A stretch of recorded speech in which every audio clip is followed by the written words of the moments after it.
Hello students और welcome to this master class. कभी सोचा है कि टाइप करते वक्त आपका फोन कैसे जानता है कि आप अगला वर्ड क्या लिखने वाले हैं? या फिर जब आप ओके गूगल कहते हैं तो वो आपकी बात इतनी एक्यूरेटली कैसे समझ लेता है? इस सब के पीछे जो मैजिक है उसका नाम है नेचुरल लैंग्वेज प्रोसेसिंग यानी NLP। आज हम आपके एग्जाम्स के लिए इस सब्जेक्ट के सबसे इंपॉर्टेंट कॉन्सेप्ट्स को बिल्कुल सिंपल तरीके से तोड़कर समझेंगे। तो तैयार हो जाइए, क्योंकि इस सेशन के बाद NLP आपके लिए एक पजल नहीं, एक सॉल्यूशन होगा। तो ये है आज का हमारा गेम प्लान। हम बिल्कुल बेसिक से शुरू करेंगे, जैसे एक कंप्यूटर टेक्स्ट को देखना कैसे सीखता है। फिर हम शब्दों के पैटर्न्स और उनके सीक्वेंस को समझेंगे। उसके बाद हम सेंटेंसेस के ग्रामर को डिकोड करेंगे, उनके असली मतलब तक पहुंचेंगे। और फिर सबसे इंटरेस्टिंग पार्ट ये देखेंगे कि ये सब टेक्नोलॉजी हमारी रियल लाइफ में कहाँ और कैसे काम करती है। और हाँ, आखिर में कुछ बोनस एग्जाम स्पेशल कॉन्सेप्ट्स भी हैं। Let's begin. ओके, तो शुरू करते हैं हमारे पहले सेक्शन से, NLP के पहले कदम। देखिए, हम इंसानों के लिए लैंग्वेज बिल्कुल नेचुरल है। हम बोलते हैं, सुनते हैं, समझते हैं। पर एक कंप्यूटर के लिए, उसके लिए तो ये सिर्फ कैरेक्टर्स की एक लंबी सी स्ट्रिंग है, एक जंबल। इस सेक्शन में हम ये समझेंगे कि एक मशीन इस जंबल से मीनिंग निकालने का अपना सफर आखिर शुरू कैसे करती है।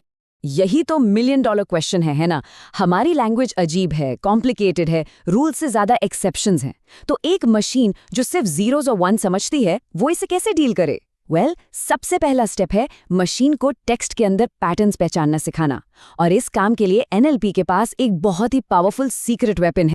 और वो वेपन है रेगुलर एक्सप्रेशंस या रेजेक्स। इसे आप आसान भाषा में टेक्स्ट के लिए एक सुपर एडवांस्ड कंट्रोल F समझ सकते हैं।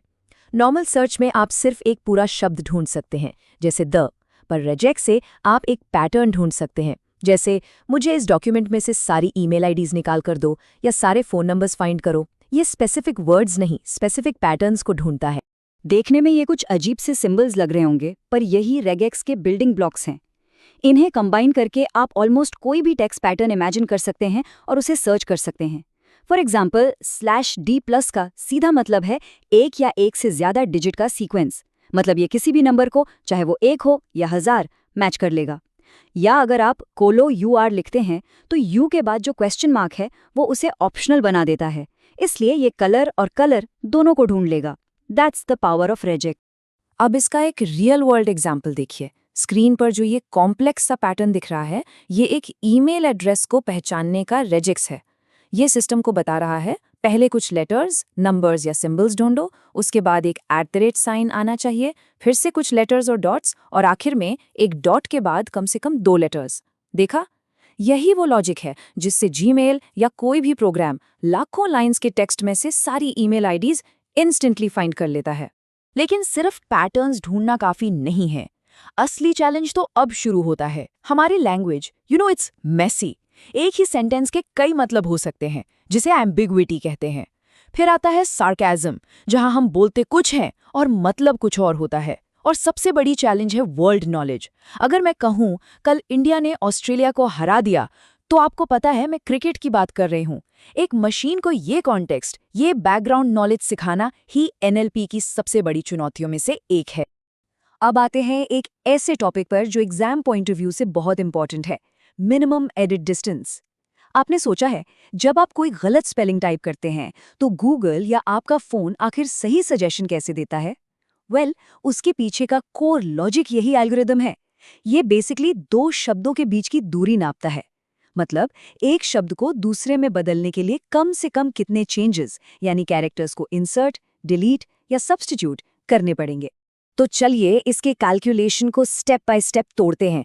सबसे पहले हम दोनों शब्दों की लेंथ के हिसाब से एक टेबल यानी मैट्रिक्स बनाते हैं। स्टेप 2, हम पहली रो और कॉलम को फिल करते हैं, जो बेसिकली डिलीशन और इंसर्शन की कॉस्ट होती है। फिर हम टेबल के हर एक सेल को भरते जाते हैं, ये कैलकुलेट करके कि उस पॉइंट तक पहुंचने का सबसे सस्ता रास्ता कौन सा है। और फाइनली टेबल के बिल्कुल आखिरी बॉटम राइट कॉर्नर में जो नंबर आता है, वही हमारा फाइनल आंसर है, वही है मिनिमम एडिट डिस्टेंस। अब इस टेबल पर फोकस कीजिए। यहाँ हम संडे को सैटरडे में बदल रहे हैं। जब हम एल्गोरिदम के रूल्स को फॉलो करते हुए इस पूरी टेबल को भरते हैं तो आप देखेंगे कि आखिरी सेल में आखिरी वैल्यू जो हमें मिलती है वो है 3। इसका सिंपल सा मतलब है संडे शब्द को सैटरडे बनाने के लिए मिनिमम 3 ऑपरेशंस यानी 3 चेंजेस करने पड़ेंगे। यही 3 इन दोनों शब्दों के बीच की एडिट डिस्टेंस है। ऑलराइट, तो अब तक हमने कैरेक्टर्स और वर्ड्स के लेवल पर काम किया। अब टाइम है लेवल अप करने का। हम आगे बढ़ते हैं सेक्शन 2 पर, शब्दों का खेल। इस सेक्शन में हम ये देखेंगे कि मशीन्स शब्दों के सीक्वेंस को, उनके आने के क्रम को कैसे एनालाइज करती हैं। ये वही मैजिक है जो हम अपने फ़ोन के कीबोर्ड पर हर रोज़ देखते हैं, auto complete, next word prediction. लेकिन ये कोई मैजिक नहीं है, ये प्योर मैथमेटिक्स, प्योर प्रोबेबिलिटी का खेल है। कंप्यूटर ने लाखों करोड़ों सेंटेंसेस पढ़े हैं और उस डेटा से वो सीखता है कि कौन से शब्दों के बाद कौन से शब्दों के आने की सबसे ज़्यादा प्रोबेबिलिटी है। इसके पीछे जो कॉन्सेप्ट है उसे एनग्राम मॉडल्स कहते हैं। यहाँ पर n एक नंबर है। अगर n = 2 है तो उसे बीग्राम कहते हैं, यानी अगला शब्द पिछले एक शब्द पर डिपेंड करता है। अगर n = 3 है तो उसे ट्राइग्राम कहते हैं, यानी अगला शब्द पिछले 2 शब्दों के सीक्वेंस पर डिपेंड करता है। मॉडल बस प्रोबेबिलिटी कैलकुलेट करता है कि हाउ आर के बाद यू आने की क्या प्रोबेबिलिटी है, फाइन आने की क्या प्रोबेबिलिटी है, और जिसकी प्रोबेबिलिटी सबसे ज़्यादा होती है वो उसे सजेस्ट कर देता है। सिंपल लेकिन बहुत ज़्यादा इफेक्टिव। लेकिन इस मॉडल में एक बहुत बड़ी प्रॉब्लम है। इसे कहते हैं ज़ीरो फ्रीक्वेंसी प्रॉब्लम। सोच लीजिए, आपके ट्रेनिंग डेटा में न्यू दिल्ली 1000 बार आया है, पर न्यू मुंबई एक बार भी नहीं। तो मॉडल के हिसाब से न्यू मुंबई की प्रोबेबिलिटी 0 हो जाएगी। मतलब मॉडल ये मान लेगा कि ये कॉम्बिनेशन इम्पॉसिबल है, जो कि सच नहीं है। ये एक बहुत बड़ी कमी है। और इस प्रॉब्लम का सॉल्यूशन है स्मूथिंग। कई तरह की स्मूथिंग टेक्निक्स हैं, पर सबसे कॉमन है लेप्लास या एड वन स्मूथिंग। इसका आइडिया बहुत ही सिंपल और एलिगेंट है। हम हर वर्ड कॉम्बिनेशन के काउंट में आर्टिफिशियली 1 ऐड कर देते हैं। इससे क्या होता है, जो कॉम्बिनेशन हमने कभी नहीं देखा था उसका काउंट अब 0 नहीं बल्कि 1 हो जाता है। उसकी प्रोबेबिलिटी बहुत कम होगी पर 0 नहीं होगी। ये मॉडल को थोड़ा हम्बल बनाता है। ओके, अब अगला टॉपिक है पार्ट ऑफ स्पीच या POS टैगिंग। इसका काम सिंपल है, हर शब्द को उसका ग्रामेटिकल टैग देना। ये नाउन है, वर्ब है, एडजेक्टिव है या कुछ और। इसके 2 मेन तरीके हैं। एक है रूल बेस्ड, इसमें एक्सपर्ट्स हाथ से हजारों रूल्स लिखते हैं। जैसे अगर शब्द द है तो वो डिटर्मिनर है, ये बहुत ही मेहनत का काम है। दूसरा है ट्रांसफॉर्मेशन बेस्ड, जो कि ज़्यादा स्मार्ट है। ये सिंपल रूल से शुरू करता है और फिर डेटा से अपनी गलतियां सुधारता है। ये ऐसे रूल सीखता है कि ओके, पहले मैंने बुक को वर्ब सोचा था पर उससे पहले ए है, इसलिए इसे नाउन में बदल दो। ये डेटा से सीखता है। POS टैगिंग के लिए एक बहुत ही पावरफुल स्टैटिस्टिकल मॉडल यूज होता है जिसका नाम है हिडन मार्कऑफ मॉडल या HMM। इसे समझने के लिए एक एनालॉजी सोचिए। मान लीजिए आप एक बंद कमरे में हैं, आप बाहर का मौसम जो कि एक हिडन स्टेट है उसका अंदाजा सिर्फ इस बात से लगा रहे हैं कि अंदर आने वाले सांड के पास गीला छाता है या नहीं, जो कि एक ऑब्जर्वेबल इवेंट है। POS टैगिंग में शब्द हमारे ऑब्जर्वेबल इवेंट्स हैं और उनकी ग्रामेटिकल टैग्स, नाउन, वर्ब वो हिडन स्टेट्स हैं जिनको HMM प्रिडिक्ट करने की कोशिश करता है। वर्ड्स को समझ लिया, उनके सीक्वेंस को समझ लिया, अब हम पूरे सेंटेंस के स्ट्रक्चर को समझने की तरफ बढ़ते हैं। इस सेक्शन में हम सिंटैक्टिक एनालिसिस यानी ग्रामर के रूल्स की बात करेंगे जो सेंटेंसेस को अर्थपूर्ण बनाते हैं। जैसे एक छोटा बच्चा सुनकर सीख जाता है कि सेंटेंस का सही स्ट्रक्चर क्या है, वैसे ही हमें कंप्यूटर को भी सिखाना पड़ता है। पर कंप्यूटर सुनकर नहीं सीख सकता, उसे एक्सप्लिसिटली रूल्स बताने पड़ते हैं। और इसी प्रोसेस को, जिसमें हम मशीन को ग्रामर के रूल्स सिखाते हैं, उसे कहते हैं सिंटैक्टिक पार्सिंग। पार्सिंग का मतलब है एक सेंटेंस को उसके ग्रामेटिकल कंपोनेंट्स में तोड़ना और उनके बीच का रिलेशनशिप समझना। और मशीन को ग्रामर सिखाने का सबसे कॉमन तरीका है कॉन्टेक्स्ट फ्री ग्रामर या CFG। आप CFG को ग्रामेटिकली सही सेंटेंसेस बनाने की एक रेसिपी बुक समझ सकते हैं। इस बुक में रूल्स लिखे होते हैं, जैसे एक सेंटेंस S, एक नाउन फ्रेज NP और एक वर्ब फ्रेज VP से मिलकर बनता है। इन्हीं रूल्स को यूज करके कंप्यूटर एक सेंटेंस का स्ट्रक्चर एक ट्री की फॉर्म में बनाता है, जिसे हम पार्स ट्री कहते हैं। एक CFG के ये 4 मेन कंपोनेंट्स होते हैं। पहले हैं टर्मिनल्स, ये लैंग्वेज के असली शब्द हैं, जैसे द, बॉय, एट। दूसरे हैं नॉन टर्मिनल्स। ये ग्रामेटिकल कैटेगरीज हैं, जैसे नाउन फ्रेज या वर्ब फ्रेज। तीसरा है स्टार्ट सिंबल, जो हमेशा एस होता है, यानी एक पूरा सेंटेंस। और चौथे और सबसे इंपॉर्टेंट है प्रोडक्शन रूल्स। यही वो रेसिपीज हैं जो बताती हैं कि एक नॉन टर्मिनल को कैसे एक्सपैंड करना है, जैसे S/NP-VP। लेकिन ग्रामर के रूल्स होने के बाद भी लैंग्वेज ट्रिकी हो सकती है। इस क्लासिक एग्जाम्पल को देखिए, I saw the man on the hill with a telescope. इस सेंटेंस में एम्बिग्विटी है। टेलीस्कोप किसके पास है? क्या मैंने टेलीस्कोप का इस्तेमाल करके उस आदमी को देखा, या फिर वो आदमी जो पहाड़ी पर था उसके पास टेलीस्कोप थी? सोचने वाली बात यह है कि ग्रामेटिकली ये सेंटेंस दोनों ही तरह से बिल्कुल सही है। इसी प्रॉब्लम को कहते हैं सिंटैक्टिक एम्बिग्विटी। ये तब होती है जब एक ही सेंटेंस के लिए एक से ज्यादा वैलिड ग्रामेटिकल स्ट्रक्चर्स यानी एक से ज्यादा वैलिड पास ट्रीज बनाए जा सकते हों। हर पास ट्री एक अलग मतलब को रिप्रेजेंट करता है और इस एम्बिग्विटी को हैंडल करना पार्सिंग की एक बहुत बड़ी चैलेंज है। तो अब तक हमने बात की स्ट्रक्चर की, ग्रामर की, लेकिन सिर्फ स्ट्रक्चर आखिरी मंजिल नहीं है। हमें उसके असली मतलब, उसके मायने यानी सिमेंटिक्स को भी समझना है। तो इस सेक्शन में हम देखेंगे कि मशीन्स मीनिंग यानी मतलब निकालने की कोशिश कैसे करती हैं। यहाँ हमारे सामने एक और बड़ी चैलेंज है। एक ही शब्द के कई मतलब हो सकते हैं। क्लासिक एग्जाम्पल है वर्ड बैंक। बैंक का मतलब नदी का किनारा भी हो सकता है और एक फाइनेंशियल इंस्टीट्यूशन भी। कंप्यूटर कैसे डिसाइड करेगा कि सेंटेंस में कौन सा बैंक यूज हुआ है?